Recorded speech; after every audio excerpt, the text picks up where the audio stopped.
Hello, all you drama enthusiasts. Welcome to the meeting. This is Angie's Drama Room, and I am your meeting host, Angie. And today I am on location, kinda. Someone had to do some business, so I had jumped in and I decided to go with them.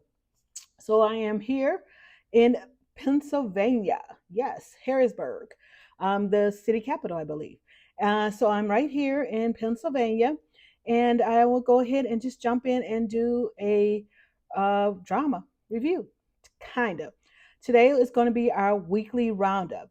These are Asian dramas that either I have finished watching, still watching, or stopped watching. So let's jump right on in. Let's talk about Faded Hearts. Faded Hearts, I had completely finished watching. This starred our male lead Chen Zi Yin and our female lead Li Chen. I have enjoyed it immensely from beginning to end. I would give it 100%. This drama focused a lot on revenge. It had a little bit of a contemporary feel to it. And I love Shadow Love. Don't get me wrong. I love my Shadow Love. But however, when it came to the dominated, arrogant or the dominated prince, this one, I believe, let's see, the prince name was the first prince of Susha. Yeah. He was really after that revenge, and I really enjoyed it. I like the ending. Sometimes I don't care too much for how they ended. However, this one was a really great ending and it made sense. So I didn't finish watching it. If you want to go back, you can go ahead and hit the in the description box. I'll show you my last review on that one. Let's talk about a Korean rom com contemporary drama, and that is Would You Marry Me? And that stars Chow Yu Sik and Jung Soo Min. I believe Jung Soo Min may have made it up from the last drama she did, which was the Boy Next Door or something like that. This one was actually better, and it actually also reminded me of her drama. This is My First Love. It's a contractual marriage. She had to get into a marriage in order to secure a place to live. That's the concept. That's what it is. She won a prize accidentally, and so she has to go in and uh, make a contractual marriage to our male lead, which was Chow Yu Sik, of course. And the way it came about was because her ex fiance had the same name as Chow Yu Sik. So that's kind of why she picked him. Somehow they got into a situation, and that's how they met. And it does have it where they do go back to the whole um, faded love when they were children trope. So they go back to that trope too. So it does have a lot of your Korean tropes in it. So if you wanted a Korean rom com, this is it.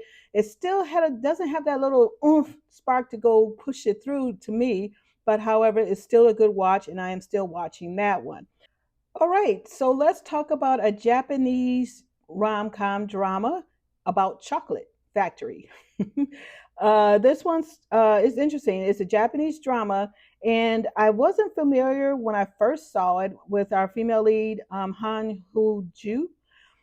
She's Korean.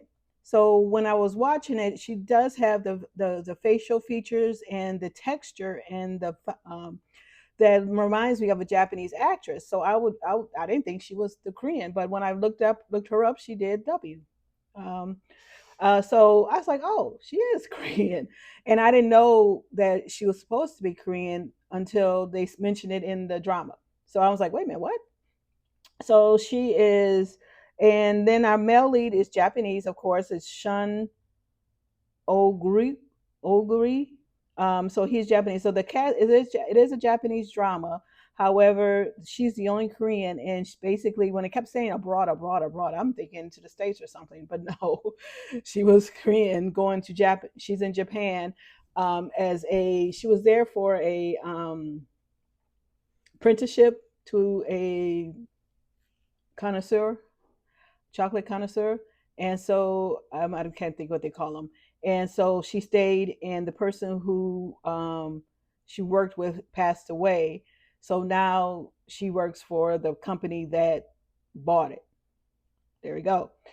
So I really am joining this one. It is on Netflix. It's only eight episodes right now. I'm still watching it. All episodes are aired right now on there, so you can just pick it up anytime and binge watch the whole eight episodes you want. It's very good, actually. It talks about certain situations. She has difficulties looking people in the eye. There's actually called something, I can't think of the name. And our male lead has difficulties of touching people. He doesn't like people touching him because of a death that happened to his brother, I believe. And so he feels that his hands are dirty, and if somebody touches him, then uh, a demise will go to that person. Some of the things are a little bit too talky, but however, it talks about certain situations, and then it's like, chocolate brings in the love, right? Chocolate cures all, and that's kind of how the story is. All right, so let's talk about the next Korean drama that I am still watching, and that is Miss Incognito. This one is actually pretty good, also. This one, they classified it as a thriller, romance, crime drama. So if you like your male and female lead coming together through hardship, this is one for you. Again, this is another contractual marriage. She gets into a contractual marriage with a man that is, I believe, 20 plus years older than her, in order to hide the inheritance from his stepkids. The stepdaughter is psychopath. It is what it is. And she just doesn't, I don't think she really even cares about the money. It's just the fact that she didn't get it and she wanted it. And then she had a crazy stepbrother, which be probably because of the mama, and younger brother, which is probably because of the mama and her. But they're adults now, of course. They're probably older than our female lead here. But however, so then she goes undercover into, well, disguises herself and goes to another country, city, in order to hide out for the next 3 months before this board can rule on who can be the next CEO. So they're out here trying to find her. She has a mother who is in gambling debt, or who loves to take money, or this. I don't think she's actually. Maybe she does have debt, but of course the daughter is trying to pay off the debt. So the mom still trying to figure out what the mama's doing. Mama's actually pretty good. I like the mother in this show. She's actually really good. And so it's only a 12 episode drama. So I am still watching that one. It comes every two, of course, it's 2 episodes every week. Okay, so let's talk about another Korean drama that I am still watching, and that is Typhoon Family. They're classifying as a historical drama. And yes, I will say that because they're using real events of the IMF back in 1997 to bring out the drama. This stars our male lead, Lee Jong Ho, and our female lead, Kim Min Ha. I really enjoying this one too. It's very good. Right now, I believe we're going into episode 5 and 6. I can't remember. We may be even further into that one also. This one is actually a very good drama. I'm really enjoying this one. Basically, what happens is the IMF happened right before the IMF happened. The father passed away. Boom, the crash came in. It's like a loan. IMF, I think, believe it's like a loan, and now he has to fight the villain, who's the opposing businessman who was always after the father, but the father always knew how to keep him in control. Because I think what's going to happen is, I think the Typhoon family has something that the opposing business wanted, and that's the reason why he's harassing him to close down the business in order for him to take it over, in order for him to find it. So we still don't know that what it is. We're still trying to find it. He did, and they're going into some financial hardship. It's not. I don't think it's not necessarily for the IMF, but however, it's probably possibly due to a lot of that, and also because of the opposing businessman. But it's actually pretty good. I'm enjoying it. We have yet to get to the romantic part, but however, it is very good drama. All right, so let's talk about a Chinese costume drama, time travel again, going back into time, and that's Yummy, Yummy, Yummy. I'm not quite sure what the Chinese name is, but that's what they're classifying as in the American, English name, Yummy, Yummy, Yummy. And this is a 32 episode drama. I'm still watching it periodically, so I didn't necessarily stop watching it, but periodically I pick it up every once in a while. I doubted that I will finish it anytime soon if I do continue to watch it. But I am joining this. It is pretty good. Again, it's going back into time, but this time instead of the one person going back, it's like a whole family is going back in time. All right, so let's talk about Love in the Clouds. Um, this again is a fantasy. Um, let's see here, fantasy wuxia romance drama.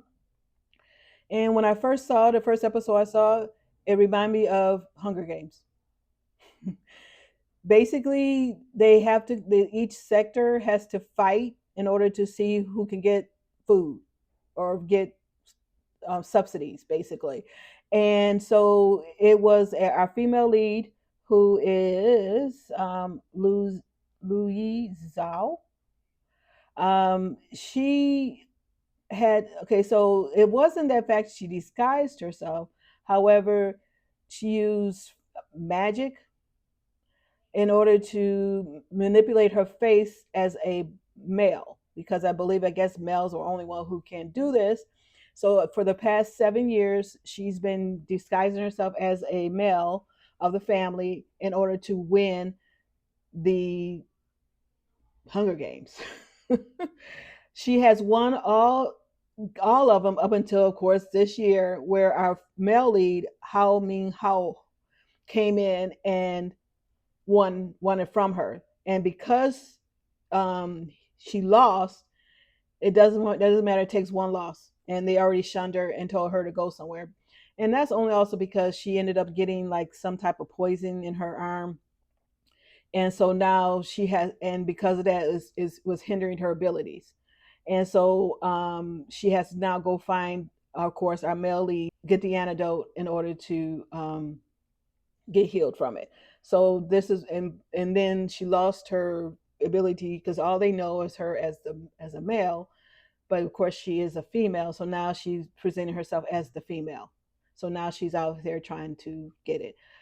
This one is I believe, a 38 episode drama, 36 episode drama. I think I'm only on episode 5, and I think they already halfway mark. So um, I may drop it because, again, if I'm not finishing Yummy Yummy Yummy, I don't think I'll be finishing Love in the Clouds anytime soon either. Okay, so let's talk about a mini drama, Chinese mini drama, and that is Starlit Bloom. This one is a mini drama. It's only 15 episodes per. There's only 15 episodes. It is a 24 episode drama. So 15, if you round it up to 4, so technically 6 episodes if it was in an hour, right? But however, it's actually pretty good. It's a cheesy rom com. Let's say that it's a cheesy rom com. And if you like those type of rom coms, it has no rhyme or reason. And this is one for you. She's a fashion designer, and people, of course, is trying to bring her down. And then we have our male lead, who is also um, he's younger than her. The only thing I thought was weird was when they had a flashback of when they first met, when they were younger. I would have pinned him at 8 or 9, and I'm trying to figure out. I was like, and then I would have pinned her at high school, um, and I'm like, okay, so that means it had to be at least 15 years because of the way he is now. And of course, as they went further into the episodes, it stated that it was only 8 year difference from the time when they first met, when he was little, until now. I was like, well, then that doesn't make sense. Then he had to be at least 12, 13, but he looked like he was younger than that because he called him a kid. Then that would have probably pinned her at, because they specifically said she was 30 in the beginning. And so that would have had to pin her at 22 during that time. And then I would have thought he was 9. So that's kind of what I thought. But there we go. But anyway, it is a cheesy, sugary, sweet rom com mini series. So mini drama, which means basically it's a 15 minutes per episode, and it's 24 episode drama. It's actually pretty good. All right, and so that's my wrap on K dramas that I have finished watching, still watching, And I think the only thing I may have stopped watching was Love in the Clouds, only because I don't think I will actually get through the whole thing. Because right now, I think again, I was only on episode 3 or 5 or something like that, and they're already on the halfway mark. And that's also with Yummy Yummy Yummy. I am still going back and forth with that one. But however, let's talk about ones that are coming up. And again, they're giving us a lot of costume dramas, not too many contemporary dramas. But again, I see here dramas that are coming up, costume dramas, Whispers of Fate. This one is they're classifying it as a mystery Yushan fantasy drama, and it's a 40 episode drama. It has already started airing, but however, on the platform I'm going to be watching on, it hasn't aired on that platform yet. Point, I might pick it up, hopefully. And of course, the stars are male lead Lu Yingzi. I saw him on a lot of contemporary dramas. Um, Till the end of the world, people were talking about how they didn't care too much for that, but I had no problem with that. Actually, I did not finish watching that one. That also starred by Lu, but I think it got too long. The other one will be considered Blood River. Blood River starred our male lead, Gon Simon Gon, right? Let's put it this way: it is on Youku, and Youku did air the first 3 or 4 episodes on YouTube, so you can watch it on YouTube. And I didn't want to pick it up because I know after a certain point they will stop airing them on YouTube. I don't have a Youku subscription, and the last Youku one I saw was Summit of Our Youth. They're not good when it comes to romance dramas. I heard that the Blood River is part of a series, um, and the only thing is too CGI and too AI. That's the only thing I have problem with. So I'm stopping it on Youku right now. It is going to come over to Viki, the platform Viki. So when it comes over there, maybe I'll pick it back up. So that's the thing, is that I did only watch the first episode, and so right now, so I think I might just wait until it gets to Viki and pick it up there. That way, I won't have to stop mid short if I still continue to watch it. I find that on these costume dramas, Chinese costume dramas, it's always the first half of the drama. It's the setup. The second half is when it gets a lot more better, a lot more into in depth. That's the reason I heard about Love in the Clouds. I heard that once you get to the second half of the drama, that's when everything starts to really fall into place. Yummy, yummy, yummy, same thing. So I think that's the thing. But however, it's just point of trying to get there. And I like to have to watch a setup. I'm not just going to jump to uh, episode 14, 15 just to see it, unless of course it's just something I don't care too much for. But however, those are my roundups. Those are the dramas that I have finished watching, still watching, or stopped watching. Tell me what you think about those dramas that I mentioned. Are you watching any of them, or have you stopped watching them? Let me know. Thank you for joining on the meeting. And again, I'm on location. I am in Pennsylvania. This is my hotel room. Person I'm with, they're doing business here, so here I am. Thank you for watching. Meeting adjourned.